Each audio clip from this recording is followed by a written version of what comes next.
यजामहे सुगन्धिं पुष्टिवर्धनम्।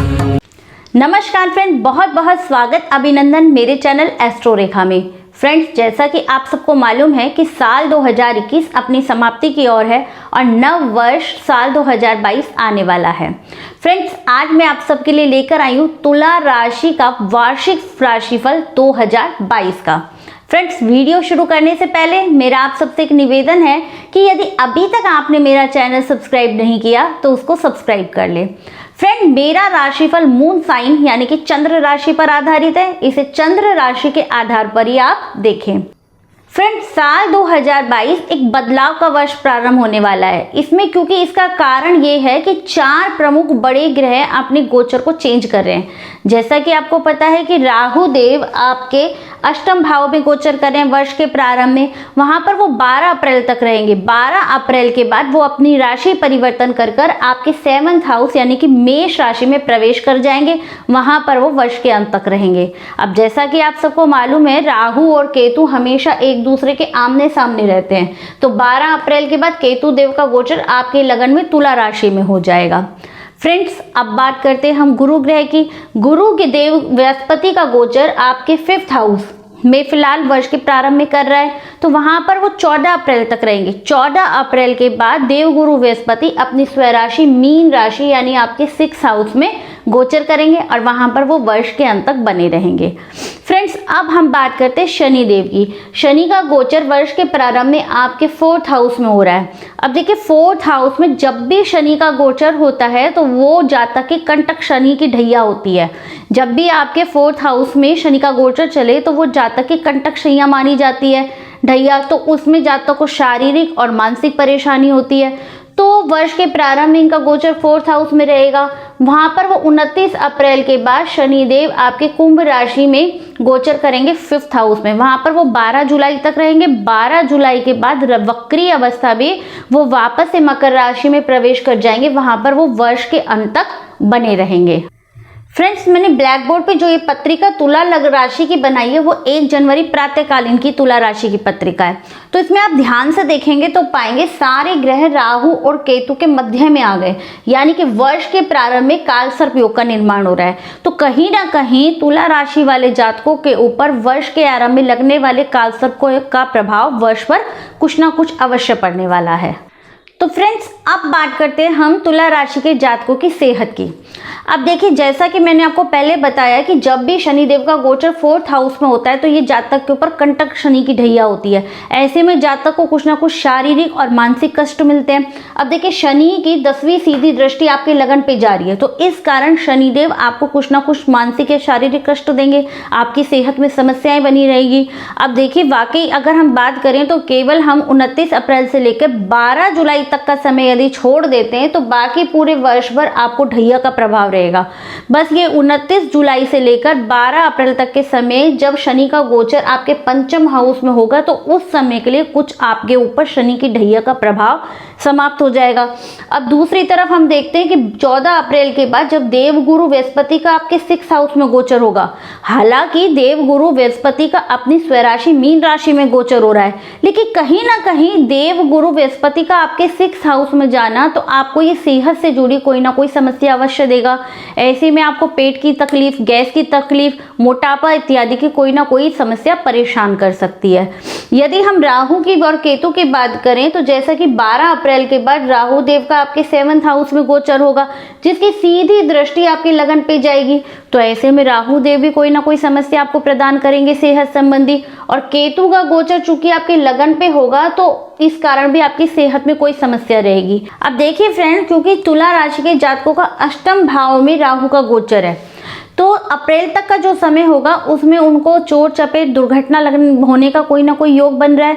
तो ऐसे में आवश्यक है कि वो वाहन इत्यादि काफी सोच समझ के चलाएं और सावधानी रखें। तो देखिए, इन सभी कारणों को यदि हम एक साथ मिला के देखें तो पूरे वर्ष भर आपको सेहत से संबंधित कोई ना कोई समस्या बनी रहेगी। इसलिए यदि छोटी मोटी भी आपको समस्या हो इस समय में तो अति आवश्यक है कि आप उसका प्रारंभ से ही डॉक्टर से पूर्व परामर्श लेकर इलाज करवाएं। फ्रेंड्स, अब बात करते हैं हम तुला राशि के जातकों के कैरियर के बारे में। अब देखिए वर्ष के प्रारंभ में शनि का गोचर आपके 4th हाउस में, जिसकी सीधी दृष्टि आपके 10th हाउस पे पड़ रही है, तो ऐसे में शनिदेव आपसे मेहनत करवाएंगे। लेकिन मेहनत तो करवाएंगे, लेकिन उसके साथ साथ आपको मेहनत का यथोचित परिणाम भी प्रदान करेंगे। आपके कार्य व्यवसाय में उन्नति होगी, आपको प्रमोशन मिल सकता है, कार्य व्यवसाय में आपकी तेजी होती हुई दिखाई दे रही है। अब यदि हम गुरुदेव बृहस्पति की बात करें तो उनके 6th हाउस में तो उनका गोचर होगा, लेकिन वो वहां पे स्वराशि के और उनकी 5वीं सीधी दृष्टि आपके 10th हाउस पे पड़ रही है। तो ऐसे में गुरुदेव बृहस्पति आपके कार्य व्यवसाय को तेजी में लेकर आएंगे, आपके व्यापार में वृद्धि होगी। लेकिन चूंकि गुरु का गोचर 6th हाउस में है, तो ऐसे में आपकी अपने बॉस से कोई अनबन हो सकती है, आपके उच्च अधिकारियों से कार्यस्थल पर आपका विवाद हो सकता है। यदि हम भाग्य के स्वामी बुध की बात करें तो बुध का गोचर भी पूरे वर्ष आपके फेवर में रहेगा, इसलिए आपकी भाग्य वृद्धि होगी और भाग्य वृद्धि के कारण आपके कार्य व्यवसाय में तेजी रहेगी। अब जैसा कि आप सबको मालूम ही है कि बुध जब भी चंद्र राशि से दूसरे, चौथे, छठे, 8वें और 10वें भाव में गोचर करते हैं तो उस समय शुभ फल प्रदान करते हैं। तो इस कारण पूरे वर्ष लगभग आपके बुध का गोचर भी आपके फेवर में रहेगा, आपकी भाग्य वृद्धि लगातार होती रहेगी, जिसके कारण कि आपका कैरियर अपनी उन्नति करता हुआ दिखाई देगा। फ्रेंड्स, अब बात करते हैं हम तुला राशि के जातकों की आय के बारे में। अब देखिए वर्ष के प्रारंभ में आपके 2nd हाउस में स्वराशि के मंगल का गोचर है, तो ऐसे में मंगल देव आपको आय तो प्रदान करेंगे, पर चूंकि केतु का गोचर भी आपके 2nd हाउस में और राहु देव की सीधी 7वीं दृष्टि भी आपके 2nd हाउस में पड़ रही है, तो ऐसे में कहीं ना कहीं जो आपको आय प्राप्त होगी वो कहीं उसमें कुछ रुकावट होगी, थोड़ी रुक रुक के आपको धन की प्राप्ति होगी।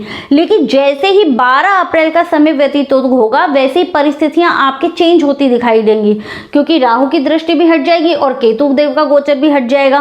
तो ऐसे में आपको आय आपकी बढ़ती हुई दिखाई देगी। यदि हम बात करते हैं कि 14 अप्रैल के बाद जब देव गुरु बृहस्पति मीन राशि में गोचर करेंगे तो आपके लाभ भाव पर सीधी 7वीं दृष्टि पड़ेगी। तो ऐसे में देवगुरु बृहस्पति की दृष्टि में, जैसा कि आप सबको पता है कि अमृत होता है, तो वहां पे देवगुरु बृहस्पति आपके लिए लाभ के रास्ते खोलते नजर आएंगे। ऐसे में आपको वर्ष भर समुचित आय बाद में प्राप्त होती रहेगी। इसलिए हम आय के लिहाज से देखें तो हम इस वर्ष को 2 भागों में बांट सकते हैं। प्रथम हिस्से में आपको आय तो प्राप्त होगी, लेकिन उसके साथ साथ आपको कुछ रुक रुक के व्यवधान रहेगा। बाद के हिस्से में आपको समुचित आय प्राप्त होती रहेगी, लेकिन आपको सिर्फ सावधानी यही रखनी है कि अपना पैसा किसी को भी बिना सोचे समझे नहीं देना। यदि इस वर्ष पीरियड काल में आपने अपना पैसा किसी को बिना सोचे समझे दिया तो वो आपका पैसा फंस जाएगा और कहीं ना कहीं उससे आपको नुकसान होने की संभावना रहेगी। अब बात करते हैं हम तुला राशि के जातकों के स्टूडेंट वर्ग की। अब देखिए स्टूडेंटों के लिए जो वर्ष का प्रारंभ का 14 अप्रैल से पहले का समय वो उनके पक्ष का बना हुआ है, क्योंकि गुरु का गोचर आपके 5म हाउस में। तो ऐसे में जो ये समय होगा 14 अप्रैल से पहले का जो शुरू का जो 3.5 महीने का समय होगा वो विद्यार्थी वर्ग के लिए अच्छा है। इसमें यदि कोई विद्यार्थी वर्ग कोई कंपटीशन वगैरह का एग्जाम दे रहे हैं तो उसमें उनको विजय प्राप्त होगी। लेकिन जैसे ही देवगुरु बृहस्पति का गोचर आपके 6th हाउस में होगा तो परिस्थितियां थोड़ी सी बदल जाएंगी। विद्यार्थी वर्ग अपनी पढ़ाई पे पूरा ध्यान नहीं केंद्रित कर पाएंगे। उनको विद्या अध्ययन में या कंपटीशन एग्जाम इत्यादि में यदि दे रहे हैं तो उसमें परिणाम यथोचित प्राप्त नहीं होंगे।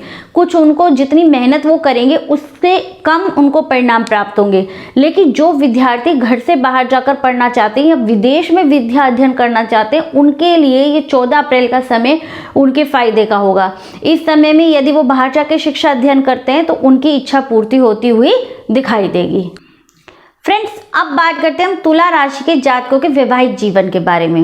अब देखिए जो प्रथम वर्ष का जो 3.5 महीने रहेंगे उसमें वैवाहिक जीवन सामान्य रहेगा, लेकिन अप्रैल के बाद कुछ वैवाहिक जीवन में समस्या बनती हुई दिखाई दे रही है। देखिए जैसे ही राहु का गोचर आपके 7th हाउस में होगा और केतु का गोचर जैसे ही आपके लगन पे होगा तो राहु और केतु से आपका 7th हाउस प्रभावित हो जाएगा। ऐसे में पति पत्नी के बीच में कुछ ना कुछ समस्याएं रहेगी, एक दूसरे पे आरोप प्रत्यारोप पति पत्नी लगाते हुए नजर आएंगे, तो उसमें कुछ वैवाहिक जीवन में कुछ समस्या बनती हुई दिखाई दे रही है। यदि हम बीच के समय की 27 जून से लेकर 10 अगस्त, इसको आप नोट करके भी रख सकते हैं, 27 जून से लेकर 10 अगस्त तक के पीरियड की हम बात करें तो इस समय आपके 7th हाउस में मंगल का प्रभाव रहेगा, जिसके कारण कहीं ना कहीं पति पत्नी के संबंध सुधरते हुए नजर आएंगे। और इस पीरियड काल में पति पत्नी साथ में कहीं बाहर घूमने जा सकते हैं या कोई विदेश यात्रा भी हो सकती है। फ्रेंड्स, अब बात करते हैं हम तुला राशि वाले जातकों की पार्टनरशिप की। यदि तुला राशि वाले जातक जो भी पार्टनरशिप में कार्य कर रहे हैं उनके लिए जो प्रथम 3.5 महीने वो तो ठीक चलेगा, लेकिन उसके पश्चात 12 अप्रैल के बाद कुछ पार्टनरशिप में समस्याएं बनती हुई दिखाई दे रही है, क्योंकि राहु और केतु से आपका कहीं ना कहीं 7th हाउस प्रभावित रहेगा। दूसरी तरफ देवगुरु बृहस्पति का गोचर भी अपने 6th हाउस में होगा। हालांकि वो वहां पर स्वग्रह ही है, लेकिन देवगुरु बृहस्पति का 6th हाउस में जाना कुछ ना कुछ समस्याएं जरूर देगा।